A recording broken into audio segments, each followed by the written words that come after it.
What's up guys, it's Kyle and we're going to do a shop tour slash equipment tour real quick. So looking over here, we've got all the welders kind of set up. We're running two 350p push-pull machines, and then we've got our regular 350p set up for stainless, and then we've also got a 280 Dynasty and a 400 Dynasty for all of our TIG. If we look over here, we've got our aluminum fabrication section, so this is where we're going to end up building all the holes, and we've got all the extrusions on the rack. So this is our cutting table setup. We've got storage on each side for all of our parts and patterns and what have you. And then we'll pan this way. We've got the metal rack right there for all of our sheets when they come in. Keep it nice and organized and off of the walls. And then this big gray beauty right here is a 12-foot Cincinnati shear.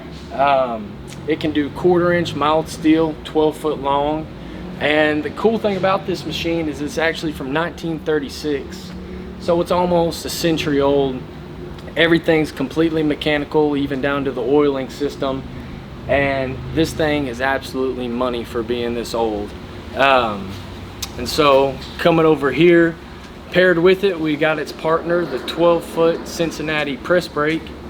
It can also handle up to 1/4-inch mild steel at 12 foot. We've got a bunch of different dies, some gooseneck dies, and so we're able to do some really interesting things, especially with our storage boxes, walk-arounds, grass rakes, whatever you have. You know, we can do a bunch of crazy bends, and it even allows us to do our rudders, which is a first for us. And then looking over here, Bailey Industrial was super nice in getting us hooked up with a couple of smaller pieces of equipment. So we've got the vertical bandsaw right here. We've got a standing station, a drill press, and then a manual pipe bender.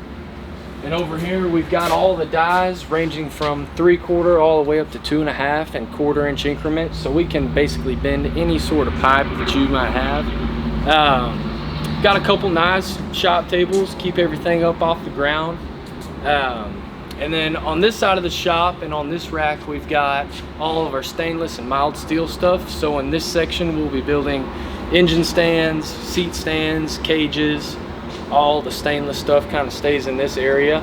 And we really have it set up almost like an assembly line. So we've got the hole over there, the rigging in this section, and then we'll move to kind of the intermediate stage, which is our polymer. We got a big old roll sitting on the floor here, and peeking behind it, we've got a couple sets of bottoms. And so a lot of times we get questions on, are you just rigging out the holes or are you actually building them? And you know, there's the proof. The sheets are on the wall.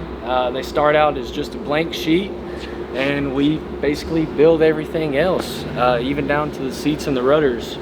And so moving on into the final assembly. So this is where we put everything together. This is where we store all of our painted parts, or our parts that are complete. We'll have big racks and everything's organized by customer name. That way nothing gets lost and it's easy to find. And then if we pan over here, we got us nice little bolt bin, make it easy to find everything. And then our toolbox. I would go through all the drawers, but it is just plumb full. And here you can see one of the finished boats. And so that kind of does it for the shop tour, man.